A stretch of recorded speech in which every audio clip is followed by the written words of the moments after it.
si ce n'est pas médiocre du côté de Garrett, avec Arnaud Couture qui attaque le cercle et les 2 points plus la faute. On parlait d'un homme en confiance. Maxime, ça se voit, qui est toujours par terre avec Brandon Garrett. C'est très bien joué, magnifique geste de la part de Brandon Garrett. Oui, quand il est lancé comme ça, c'est pas facile à exécuter. Pique le score 9-7 avec Chad Timberlake. Timberlake en pénétration, il en a eu la faute et les 2 points de la part de Timberlake.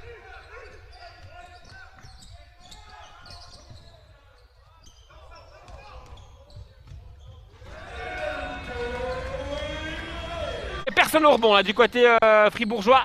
Et ce sont les Valaisans qui ont pu prendre ce rebond avec Galloway en pénétration qui va nous claquer le dunk et la faute d'Alexander Hart. Dommage, Maxime, c'est sur l'action précédente qu'il n'y avait personne au rebond avec tout le monde dans la lutte. Et ballon perdu par Arnaud Couture, la contre-attaque avec Chad Timberlake, Victor Despont.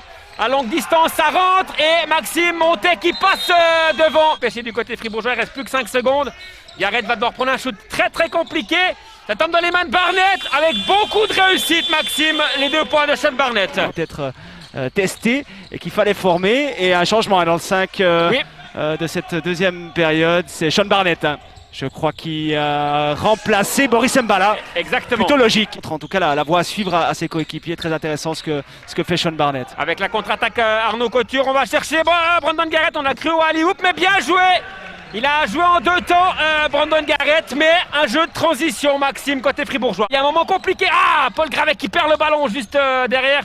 Avec la pénétration de Timberlake. Et là, les Fribourgeois ont vraiment trouvé la perle rare avec Malcolm Armstead. Avec Edward qui allume à longue distance et ça permet à Montet de revenir. Et pour faire un détour par les studios à Media Park à 5 minutes de la fin de ce 3e quart. Alors que Paul Gravet, oh c'est magnifique le geste de Paul Gravet. Le score désormais c'est à Saint-Léonard, 55. BBC Montet.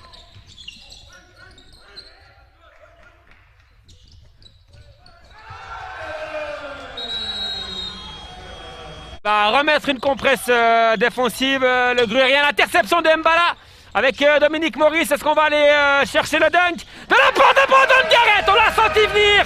Ce jeu de transition avec à l'origine Boris Mbala. Beaucoup plus concerné que d'habitude. Et les Fribourgeois qui vont défendre sur cette fin de possession. La claquette de Galloway sur le buzzer dommage. Tir de ces joueurs-là et le tir extérieur des Fribourgeois. Avec la contre-attaque de Chad Timberlake. Gros match de la part de Timberlake. Les 2 points plus la faute, c'est une faute de Sean Barnett. 3e faute. Les Fribourgeois sont quand même très poussifs offensivement. Eux qui étaient pas loin des 100 points samedi dernier. Là, on manque vraiment de liant et de rythme. Et c'est Malcolm Armstead qui a offert un caviar à Dominique de la guérison de Marquis Jackson. Alors que Chad Timberlake nous fait un festival.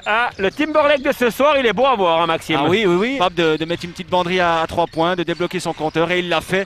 Et il l'a plutôt bien fait. Une bonne deuxième mi-temps là, de Dominique Maurice. Avec la sirène qui retentit ici du côté de Saint-Léonard. Victoire du Fribourg Olympique, le score 87 à 74.